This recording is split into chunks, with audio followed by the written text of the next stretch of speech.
ஏ மாம்சையா, என்னடா எனக்கு ஒரு வீடியோவும் ஒரு ஃபோட்டோவும் இன்ஸ்டாவில் போகிறப்போ எடிட் பண்ணி கூடாயா? சேனலே ஏகப்பட்ட எடிட் இருக்கு, பெண்டிங்ல இருக்கு. நீ என்ன இப்போ இன்ஸ்டா அதெல்லாம் கம்முன்னு இரு. ஓ, அப்போ என்னோட உனக்கு சேனல் எடிட் தான் முக்கியமா? உன்னோட எனக்கு சேனல் எடிட் தான் முக்கியம். அப்புறம் பொறுமையாக பண்ணி தரேன் இரு. ஐயோ, எனக்கு பே பண்ணி விடியா, எனக்கு பே பண்ணி விடியா, பண்ணி விடியா. இருடா உனக்கு நான் எடிட் தானே வேணும். எனக்கு வா முதல்ல. ஆன்லைனில் ஒரிசா டிசைனிங் கம்பெனின்னு ஒன்று இருக்குது.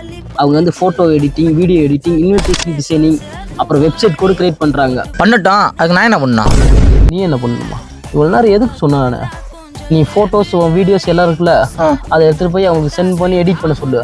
ரொம்பவும் கம்மியான ப்ரைஸுக்கு அவங்க எடிட் பண்ணி தருவாங்க, புரியுதா?